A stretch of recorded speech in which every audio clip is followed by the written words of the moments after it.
Hello friends, ഞാൻ എൻ്റെ Instagram സേവിഡിൽ ഒരുപാട് ക്രാഫ്റ്റ് ഐറ്റംസ് ഇങ്ങനെ സേവ് ചെയ്ത് വെച്ചിട്ടുണ്ട്. ബട്ട് എനിക്ക് അറിയാത്ത കാര്യവും ക്രാഫ്റ്റ് തന്നെയാണ് കേട്ടോ. ബട്ട് അങ്ങനെ അങ്ങ് വിട്ടുകൊടുത്തിട്ട് കാര്യമില്ലല്ലോ. ഞാൻ ആദ്യം തന്നെ തുടങ്ങിയപ്പോൾ ബൾബ് എനിക്ക് ഊരാൻ പറ്റുന്നില്ല കേട്ടോ. നല്ല ടൈറ്റ് ആയിരുന്നു. അപ്പോൾ തന്നെ എനിക്ക് അവലക്ഷണമായിട്ട് തോന്നിയതായിരുന്നു. ചതി എന്ന് പറയുന്ന സാധനം എൻ്റെ കൂടെ ഉണ്ടെന്ന് അപ്പം എനിക്ക് മനസ്സിലായി. അങ്ങനെ ഞാൻ ഒരു ബൾബ് ഊരി വെച്ചിട്ടുണ്ടായിരുന്നു. ആ ബൾബിലാണ് ഞാൻ ഈ ക്രാഫ്റ്റ് ചെയ്യുന്നത് തന്നെ. പറയൊക്കെ വെച്ച പാടൊന്നും ഇല്ല കേട്ടോ. പെട്ടെന്ന് ചെയ്തെടുക്കാൻ പറ്റിയ കാര്യമാണ്. കുറച്ച് കളറും കുറച്ച് കഴിവും കൂടി ഉണ്ടാവും. എനിക്ക് വെച്ചാൽ ആ കഴിവാണ് കേട്ടോ ഇല്ലാത്തതും. എനിക്ക് വീണ്ടും വീണ്ടും അബദ്ധങ്ങൾ തന്നെയാണ് ഇതിൽ പറ്റിക്കൊണ്ടിരിക്കുന്നത്. മുകളിലത്തെ ആ പോർഷനിൽ നമുക്ക് കളറേ അടിക്കണ്ടായിരുന്നു, പക്ഷെ ഞാൻ കളർ അടിച്ചിട്ടോ. പിന്നെയാണ് എന്റെ പ്രശ്നം. വേണ്ടാത്ത കാര്യങ്ങൾ ഞാൻ ചെയ്തു കൂട്ടും. ഇങ്ങനത്തെ ഒരു പോർഷനെ ഞാൻ സേവ് ചെയ്ത ബൾബിന് ഇല്ലായിരുന്നു കേട്ടോ. പിന്നെ നമ്മൾ മഷ്റൂമിൽ ഒരുപാട് ഡോട്ടിടലായിരുന്നു കേട്ടോ.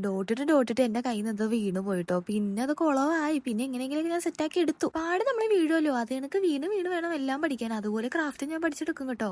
ക്രാഫ്റ്റ് ആയിട്ട് അതിന്റേതായ പോരായ്മകൾ കാണുമെന്ന് ഞാൻ പറഞ്ഞല്ലോ. പക്ഷെ എന്റെ മൈൻഡ് ഇങ്ങനെ പറഞ്ഞുകൊണ്ടിരുന്നു കൊള്ളില്ല സംഗതി കൊള്ളില്ല. സീരിയസ്ലി എന്റെ ഫൈനൽ റിസൾട്ട് അടിപൊളിയായിരുന്നു കേട്ടോ. വീട്ടിലെ പഴയ ബൾബൊക്കെ ഉണ്ടെങ്കിൽ നിങ്ങളും ചെയ്ത് നോക്കിക്കോ. അടിപൊളിയാണ് കേട്ടോ. നിങ്ങൾക്ക് എല്ലാവർക്കും ഇഷ്ടപ്പെടുമ്പോ ബൈ.